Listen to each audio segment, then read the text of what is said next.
Olá, pessoal. Esse é um vídeo de quarta-feira. Eu vou tomar a iniciativa de apresentar. É o estudo das mensagens dos mentores. É a segunda parte da mensagem que veio na live número 118. A infinita misericórdia é para todos. Tudo jóia com você, Jordelê? Tudo jóia, sim, Robson. E feliz por a gente estar aqui de novo, ainda mais essa mensagem que eu acabei dando uma reduzida no nome para colocar lá, botei misericórdia divina, porque acho que resume totalmente a ideia da live, mas feliz, porque é uma mensagem muito bonita e, e é gostoso a gente estar aqui abordando isso. Mas, graças a Deus, tudo bem.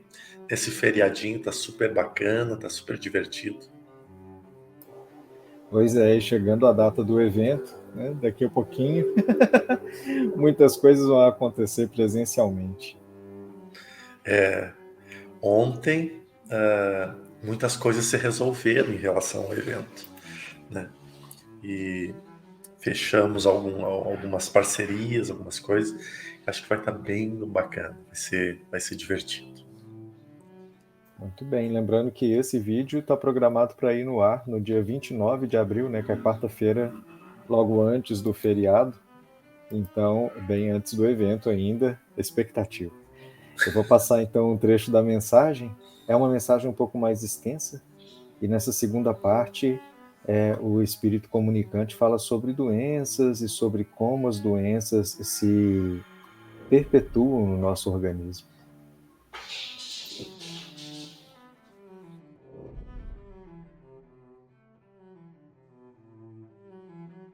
As doenças que crescem de forma abrangente demonstra a insegurança e a instabilidade do ser humano. Na década de 80, década de 90, o surto causado pelo HIV, aonde dizimava vítimas e os preconceitos dominavam, criou-se um desespero em busca do remédio que controlasse, que acalmasse, que prevenisse a expansão do vírus. Encontrou-se as diversas formas de preservação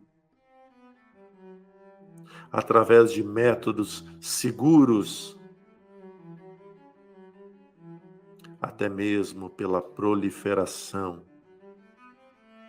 da sociedade humana.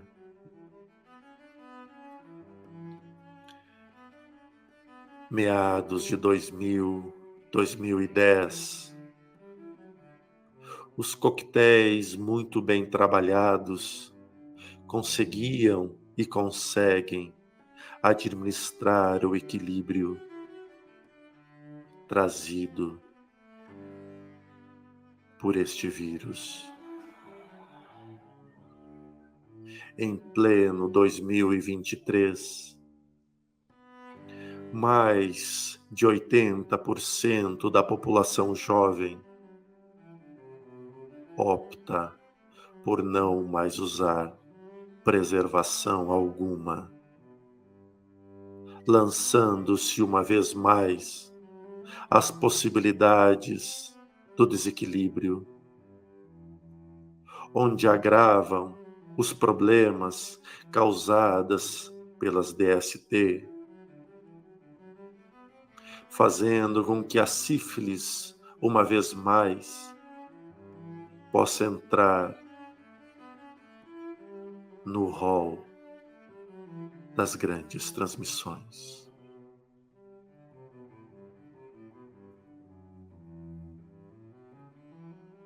Veja, amados e bondosos filhos de Deus, um instante em que entra a necessidade da espiritualização do ser, nunca buscou-se em paralelo o desenvolvimento pelos conhecimentos da espiritualidade, pelos conhecimentos do infinito, pelos conhecimentos dos mundos que orbitam no universo e nas galáxias aonde conhecemos. Em contrapartida, descuidamos daquilo que está ao nosso redor, facilitando o consumo de entorpecentes, da descrença pelos ritos antigos, pela ignorância que nos faz atentar contra nós mesmos. A ciência continua o trabalho lindo e belo em busca das mais diferentes formas a realizar a cura, em trazer o alívio às dores e às aflições que a matéria inflige sobre o espírito, passando provações. Mas nós, desatentos, preocupamo-nos apenas com o fim dos tempos, com as previsões catastróficas que nunca ocorrerão.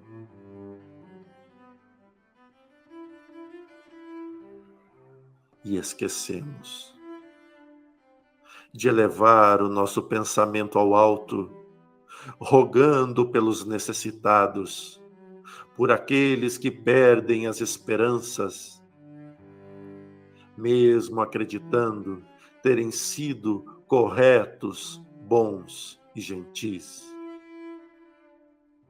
mas vencidos pela dor da matéria que consome as estruturas do equilíbrio emocional.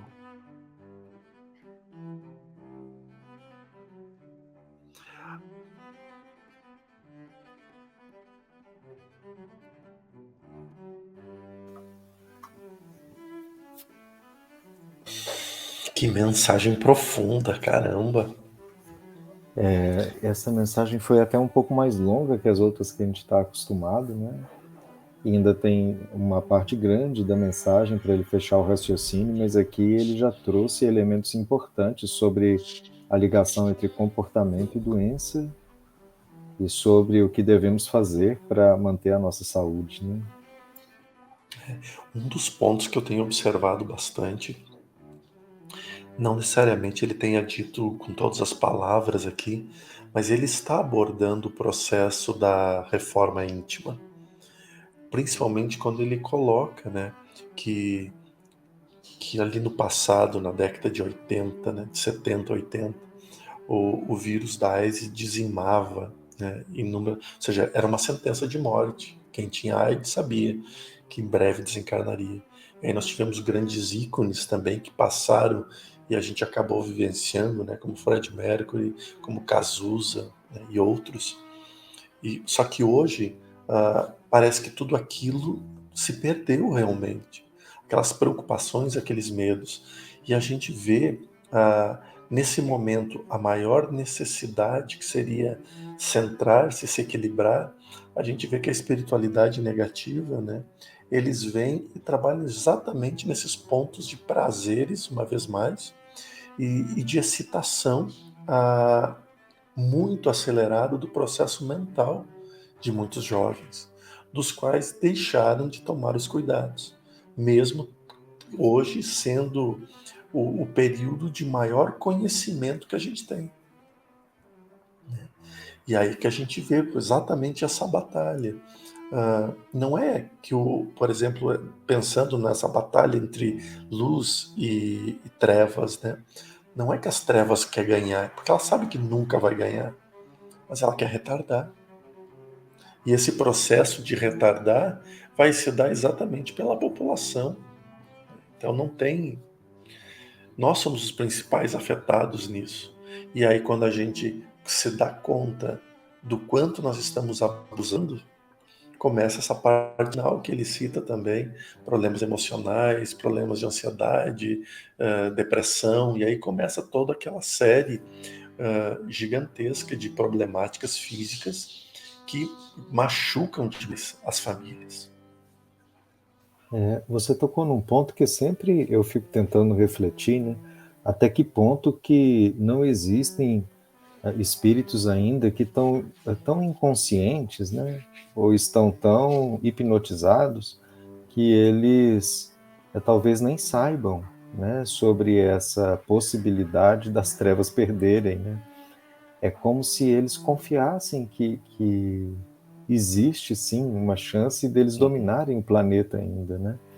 E você vê isso especialmente com relação a essas formas espirituais que nem têm perispírito, né? Uma das coisas que eu li, eu não lembro exatamente a literatura, e os ouvintes vão me perdoar, mas era que uma das necessidades dessa encarnação em massa, né, desse monte de pessoas encarnando ao mesmo tempo, era justamente dar uma oportunidade dos espíritos que estão na forma de ovoide ou sem perispírito poderem recuperar a forma perispiritual, né, para poder retomar a evolução. Exatamente. E não só reencarnações, né? Porque estes espíritos, sem a forma, eles reencarnam em ambientes extremamente hostis, né? Não podemos imaginar que, por exemplo, que um vai nascer na cidade de Nova York, por exemplo. É só um exemplo, pode ser que nasça assim, mas esses casos, por exemplo, a gente sabe que na África existem muitos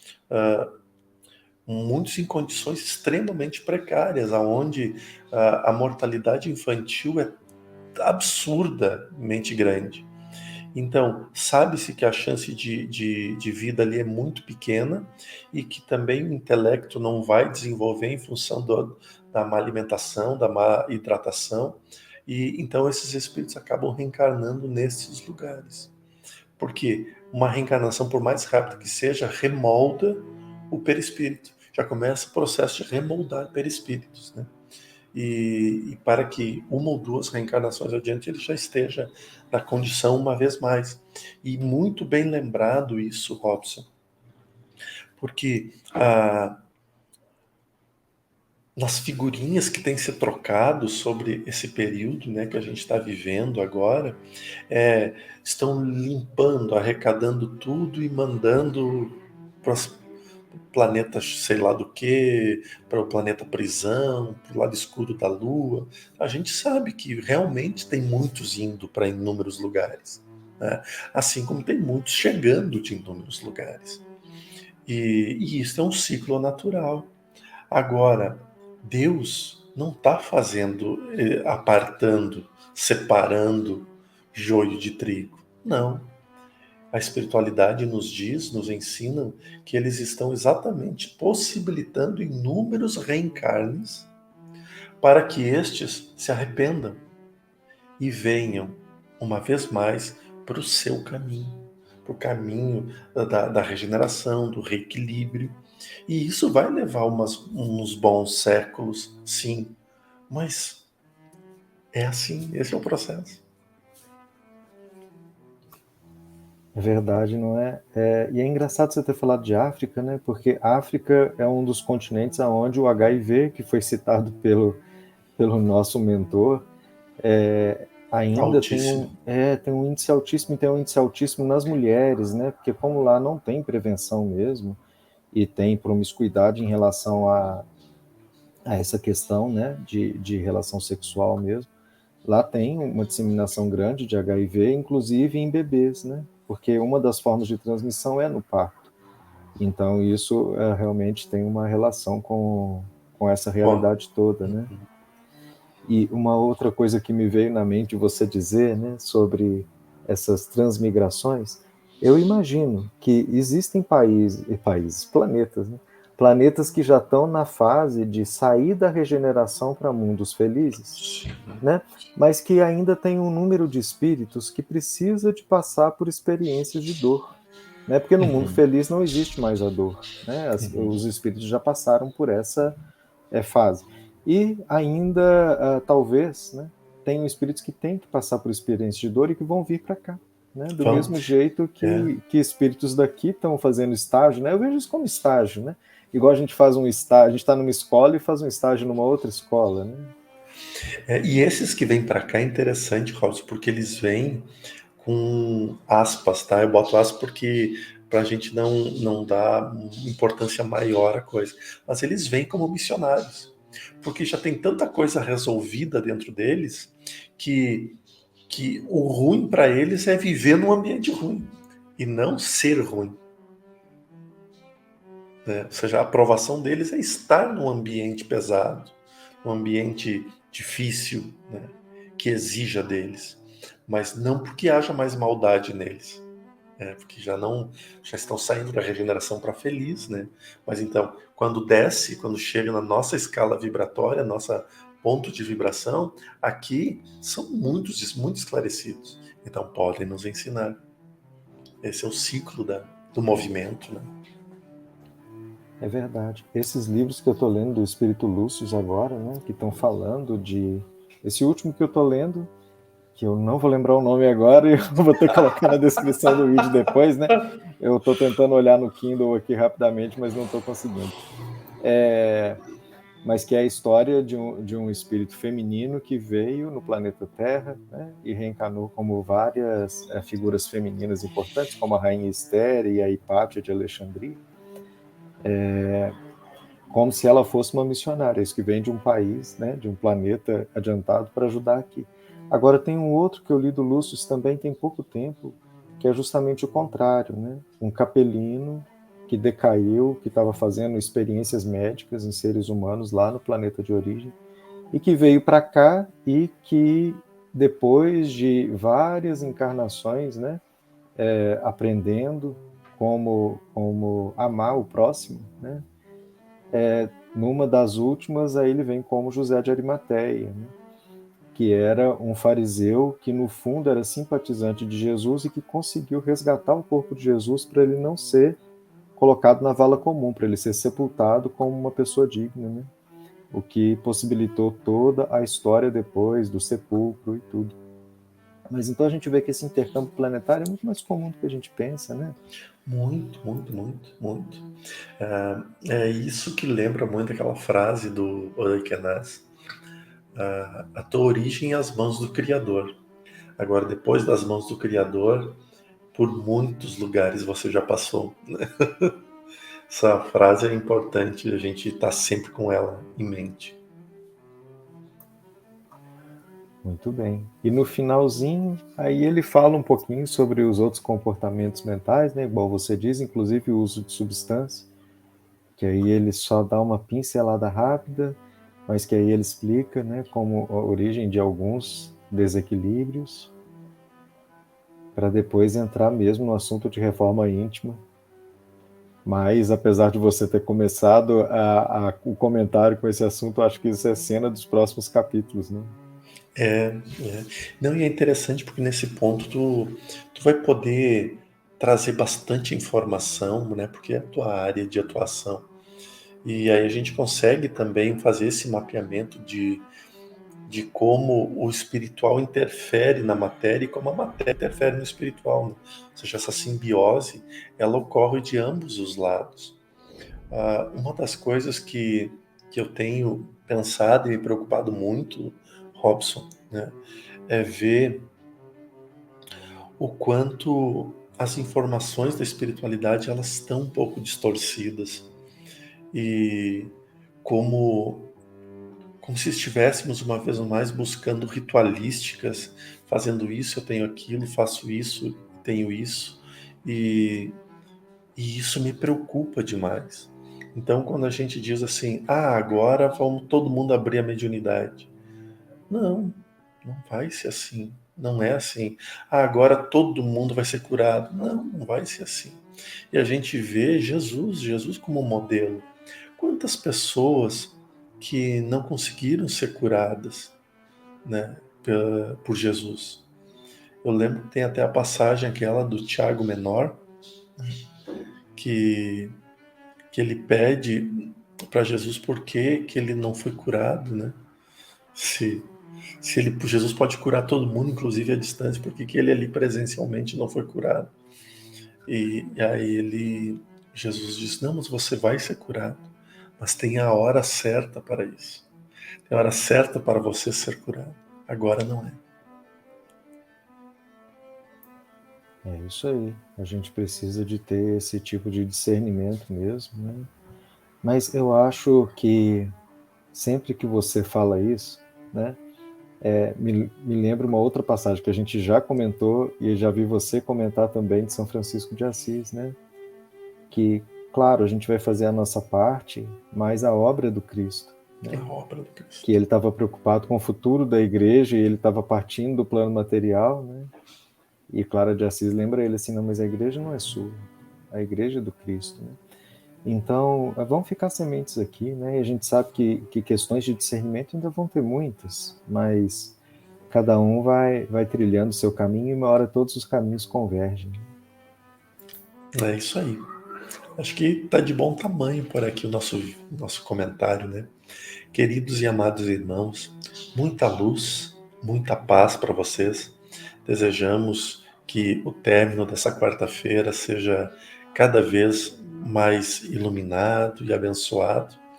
E eu vou fazer uma pergunta para vocês. Deixe-nos nas mensagens aqui se eu deixo esse horário mesmo programado para as 20h30 a publicação, ou se a gente pode publicar de manhã ainda, que aí tem mais tempo para a gente assistir e tudo. Com vocês, a enquete está lançada. Abraço grande, que Deus ilumine e abençoe a todos. Tchau, tchau.